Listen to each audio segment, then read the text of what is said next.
It's November 8th, 2020, Season 4, Episode 45. I'm Eric Murphy. I'm Vi La Bianca. Hey, Vi, how's it going? It's going really well this week. Isn't it? It's a nice week, Eric.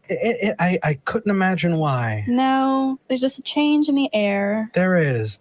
On an entirely unrelated note, thank you for voting. Yes.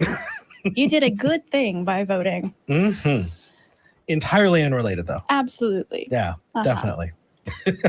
Okay, so we have a couple of announcements. Yes. I would love to dive into some of the general ones, and then I know that we had have a special announcement that came in because of an email from earlier. Yes. So general first? Sure, no problem. So first off, hey, this is Talk Heathen. This is a product of the atheist community of Austin. It's a 501c3 nonprofit. And if you like what we do and you want to support our mission of continuing to push for compassionate atheism and the separation of religion and government, consider supporting us. There are different ways to do so.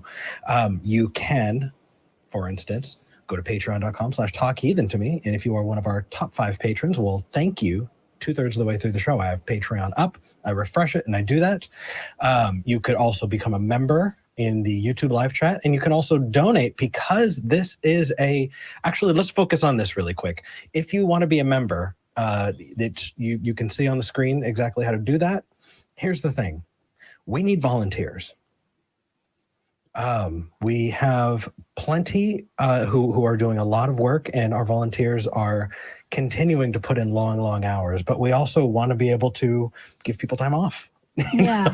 Yeah. And because of that, it can get tough. So right now the live chat is on members only mode. If you want to be in the live chat today, because we don't have the coverage, consider becoming a member. Also, any donations that were made, because this is a nonprofit, go directly to the ACA.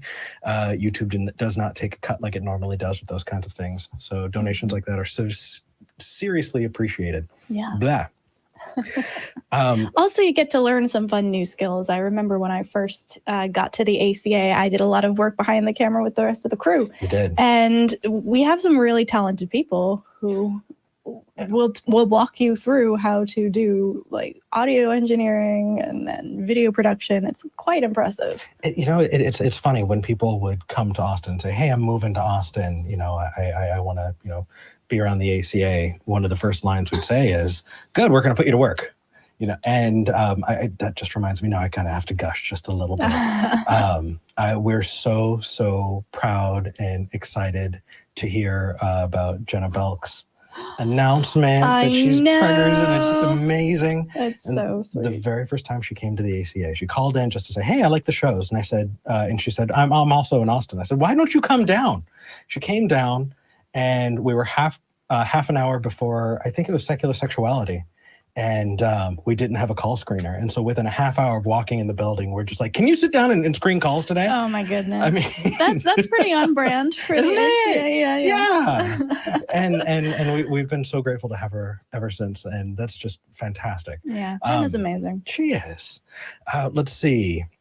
The Nonprofits is back and has a brand new episode at 3 p.m. Central. So make sure that you stay tuned after this show so that you can watch The Nonprofits. There are 2 new hosts who have been dedicated volunteers and who are actually going in front of the camera this time, and it's exciting. So make sure you hop in and show your support. Yeah.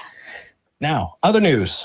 Yeah. So if you all remember, about a month ago, I believe it was September 20th, the episode that week, we had somebody named Chris call in, and he presented views that he said were espoused by Richard Carrier.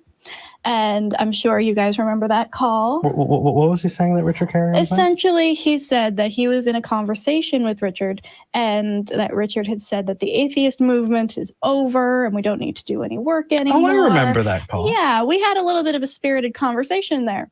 Anyway, this week, Richard Carrier actually reached out to me and was like, "Hey, I want to set the record straight because I've been misrepresented.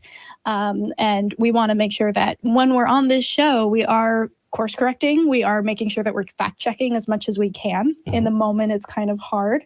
Absolutely. because it's a live show and we don't know exactly who's calling. But if someone comes to us and says, hey, this is not accurate, we're going to share that with all of you.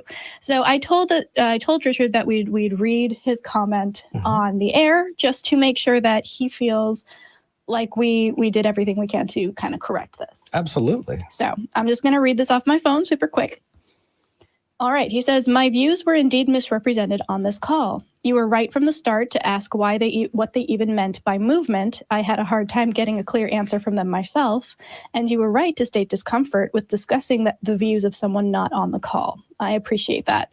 The conversation they are relating pertained to a specific idea of movement, e.g. the growth of conferences and meetups has ended and is in decline. I like your framing this as one version of that movement has ended. I was not talking about what you went on to correctly talk about. I actually pretty much agree with everything you both said. For example, where you qualify different senses of mainstream was getting closer to what I actually said. Atheist content is universally and easily available to anyone almost worldwide. That will then have its effect. Likewise, I specifically told this person the atheist culture, the movement created, has still to be continually created and sustained. We don't sit back, we are it. Just exactly what you are doing and what I am doing. One can hardly claim that I've sat back and stopped creating atheist content. I have found in this and other cases that the person on the call has a hard time listening to and understanding what people tell them. This isn't the only time this has happened with them. So. All right. So we seem to be pretty much on the same page with Richard Carrier on this. And Richard, thank you for reaching out and clarifying. One of the things that does make us uncomfortable is when somebody wants to call and have a conversation about a person who's not in the room. Right. In general, we do not like to do that. Yeah. So if you are going to call in and ask us what another host meant by something or talk about another person in the atheist movement, that's generally not the vibe we're going for here. Call about the issues, call about the subjects. We want to engage those things. We just don't want to try and be apologists for other human beings who could speak for themselves. Exactly.